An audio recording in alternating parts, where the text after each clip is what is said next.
തുലാക്കൂറാണ് അടുത്തത്. ചിത്തിര നക്ഷത്രത്തിന്റെ അവസാന 30 നാഴിക, ചോതി, വിശാഖം നക്ഷത്രത്തിന്റെ ആദ്യ 45 നാഴിക ഇവ ചേർന്ന തുലാക്കൂറുകാരെ സംബന്ധിച്ച് വ്യാഴം മാറുന്നത് 9ലേക്കാണ്.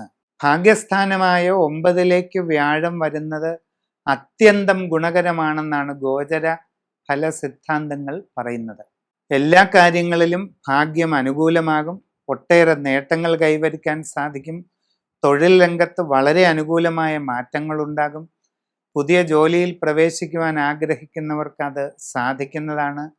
വിദേശയാത്ര, വിദേശ തൊഴിൽ ഇവയ്ക്ക് വേണ്ടി പരിശ്രമിക്കുന്നവർക്ക് അതും സാധിക്കും.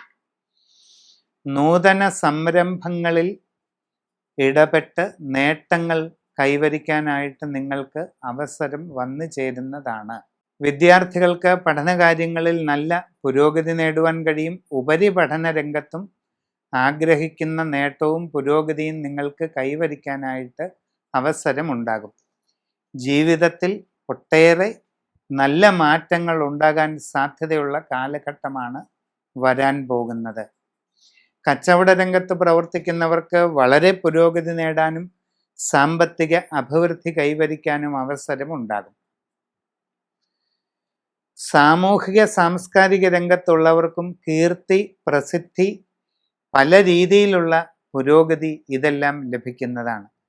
കലാരംഗത്ത് പ്രവർത്തിക്കുന്നവർക്ക് കൂടുതൽ അവസരങ്ങൾ, നിങ്ങളുടെ പ്രസിദ്ധി വർദ്ധിക്കുക, കൂടുതൽ ഉയരങ്ങളിലേക്ക് എത്തിച്ചേരുക തുടങ്ങിയ അവസ്ഥകൾ വന്നു ചേരുന്നതാണ്. വിവാഹാലോചനകളിൽ അധികം വൈകാതെ തീരുമാനമുണ്ടാകും. കുടുംബത്തിൽ സന്തോഷവും സ്വസ്ഥതയും നിലനിൽക്കും. സന്താനങ്ങളുടെ പുരോഗതിയിൽ വളരെയധികം സന്തുഷ്ടി നേടാനായിട്ട് അവസരമുണ്ടാകും. ജീവിതത്തിൽ വളരെ നല്ല മാറ്റങ്ങളുടെ കാലഘട്ടമാണ്. വിഷ്ണു സഹസ്രനാമം പതിവായിട്ട് ചൊല്ലുക.